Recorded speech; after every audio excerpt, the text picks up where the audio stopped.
కొందరికి అందమైన కలల ప్రపంచంగా కనిపించిన చోటు మరికొందరికి భయాల బ్రతుకులుగా మిగిలిపోతుంది. పగలేమో నిప్పులు కురిపించే ఎండలతో, రాత్రైతే నిశ్శబ్దాన్ని చీల్చే భయంకరమైన అరుపులతో ఈ భూమి మీద కొన్ని ప్రాంతాలు కలలకే కాదు కలవరాలు కూడా నిలయాలవుతాయి. అలాంటి ఓ ఊరి కథ ఇవాళ మనం తెలుసుకోబోయే మిషనరీ.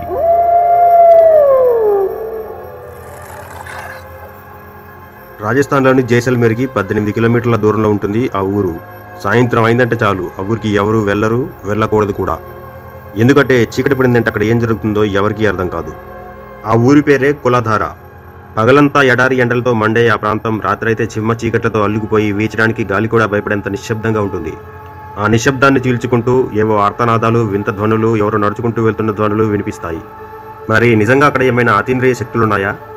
అసలు అక్కడ ఏం జరిగింది, ఏం జరుగుతోంది, ఏం జరగబోతోంది నాకిప్పుడే తెలియాలి, తెలిసి తీరాలి. ఎంఎస్ గారు కొంచెం శాంతించండి. మీరే కాదు మన ప్రేక్షకులు కూడా ఏం జరిగిందో తెలుసుకోవడానికి ఆసక్తిగా చూస్తున్నారు. భయపడకుండా కొంచెం ఓపికగా చూడండి.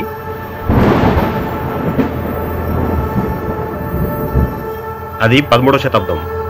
రాజస్థాన్ రాజ్యంలోని జైసల్మేర్ సంస్థానానికి పొలిమేరలో ఉండే ఒక ప్రాంతం ఎక్కడ చూసినా ఎడారి ఇసుకతో నిండిపోయి ఉండేది. అలాంటి ఎడారి ప్రాంతాన్ని 84 సుందరమైన గ్రామాలుగా మలిచారు పోలివాల్ బ్రాహ్మణులు. పాలివాల్ బ్రాహ్మణులు వ్యవసాయం చేయడంలో సిద్ధహస్తులు. ఎలాంటి ప్రాంతంలో అయినా వ్యవసాయం చేసి పండించగలరు. కులధార మరియు దాని చుట్టుపక్కల ఉన్న గ్రామాల్లో వ్యవసాయం చేయడం మొదలుపెట్టారు. అక్కడ సిరులు పండించారు. ఎడారి ప్రాంతాన్ని పచ్చటి పొలాలతో ఆహ్లాదంగా చేశారు. జైసల్మేర్ సంస్థానంలోకెల్లా సంపన్నమైన ప్రాంతంగా తీర్చిదిద్దారు.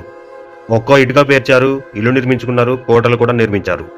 మన దేశంలో ఎన్ని సంస్కృతులున్నా రాజస్థాన్ సంస్కృతి కానీ వారు ఇల్లు నిర్మించే పద్ధతికి కానీ ఒక ప్రత్యేక స్థానం ఉంటుంది. పాలివాల్ బ్రాహ్మణులు వారికంటూ ఒక గొప్ప నాగరికతను నిర్మించుకున్నారు. ఒక ప్రత్యేకమైన సమాజంగా వెలుగొందారు. హస్తకళలకు కూడా ప్రసిద్ధి చెందారు. అయితే సాఫీగా సాగే ఏ కథకైనా ఒక విషాదం ఉంటుంది. ఆ విషాదానికి కారణమైన ఒక విలన్ ఉంటాడు. ఈ కథకు కూడా ఒక విలన్ ఉన్నాడు. మీరు అరుంధతి సినిమా చూసే ఉంటారు. అందులో విలన్ పాత్ర పశుపతి గుర్తున్నాడు కదా. సరిగ్గా అలాంటి విలన్ 18వ శతాబ్దంలో రాజస్థాన్ రాజ్యానికి ప్రధానమంత్రిగా నియమితుడయ్యాడు. అతడే సలీం సింగ్. జైసల్మేర్ ఆ రాజ్యానికి రాజధానిగా ఉండేది. సలీం సింగ్ దుర్మార్గమైన పాలన చేస్తూ పన్నుల పేరుతో ప్రజలను పీడిస్తూ ఉండేవాడు. 1815లో కుల్ధారలో అన్ని హంగులు కలిగిన ఒక విలాసవంతమైన కోట నిర్మించుకుని అక్కడి నుంచే పరిపాలన సాగించేవాడు. సలీం సింగ్ ఒక స్త్రీలోలుడు. అతనికి స్త్రీల పట్ల వ్యామోహం ఎక్కువగా ఉండేది. అలాంటి వాడి కన్ను కుల్ధార గ్రామానికి చెందిన ఒక అందమైన యువత మీద పడింది. ఆమె ఆ గ్రామ పెద్ద యొక్క కుమార్తె. సలీం సింగ్ ఆమెను పెళ్లి చేసుకోవాలనే కోరికను బయటపెట్టాడు. కానీ అందుకు ఆ యువతి, ఆమెతో పాటు ఆమె తండ్రి కూడా నిరాకరిస్తారు.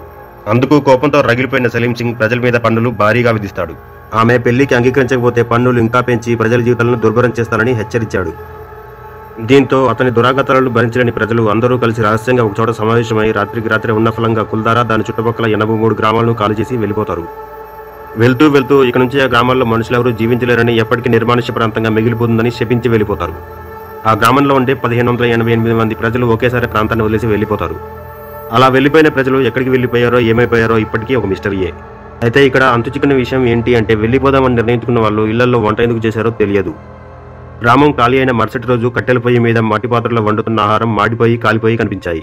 ఎర్రమట్టి ఇసుకతో ఉండే ఆ గ్రామాల రహదారుల వెంట అంతమంది ప్రజలు వెళ్ళినప్పుడు వారు వెళ్ళినట్టుగా కనీసం వారి పాదముద్రలు కూడా ఎక్కడా లేవు.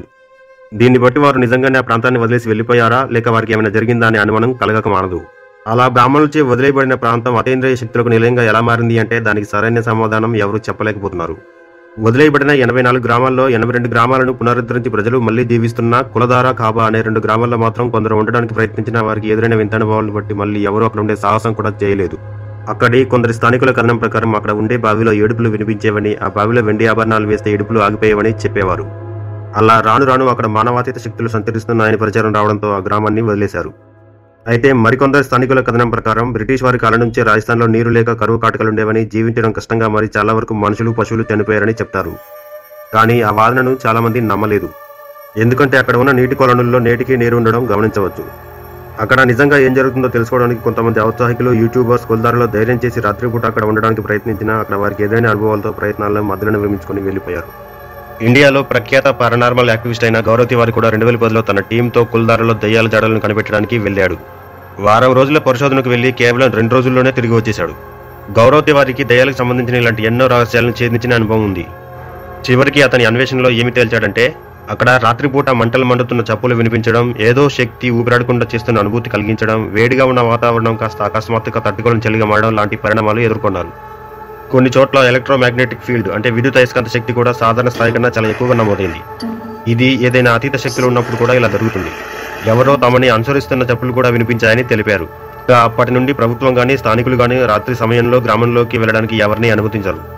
ఈ ప్రాంతం గురించి తెలుసుకోవడానికి టూరిస్టులు ఎక్కువగా వస్తుండడంతో ఆ ప్రాంతాన్ని టూరిజం డిపార్ట్మెంట్ తమ ఆధీనంలోకి తీసుకుని అక్కడ ఇళ్లని కట్టడాలను పునరుద్ధరిస్తోంది. మొదట ఈ గ్రామాన్ని 1291 సంవత్సరంలో కులదార్ పలివాల్ అనే బ్రాహ్మణుడు నిర్మించడంతో ఈ గ్రామానికి కులదార అనే పేరు వచ్చింది. పలివాల్ బ్రాహ్మణులు తమ సంపదను భూమిలో దాచిపెట్టారని ప్రచారం కూడా రావడంతో స్థానికులు నిధుల కోసం అక్రమంగా తవ్వకాలు జరిపి చాలా వరకు కట్టడాలను ధ్వంసం చేశారు. పలివాల్ బ్రాహ్మణులు నిజంగా ప్రాంతాన్ని వదిలి వెళ్లారా లేదా వారికి ఏమైనా జరిగిందా? నిజంగా ప్రాంతంలో దయ్యాలు లాంటి అతీత శక్తులున్నాయా లాంటి ప్రశ్నలకు సమాధానం దొరకపోవడంతో నేటికి మిస్టరీగా మిగిలిపోయింది.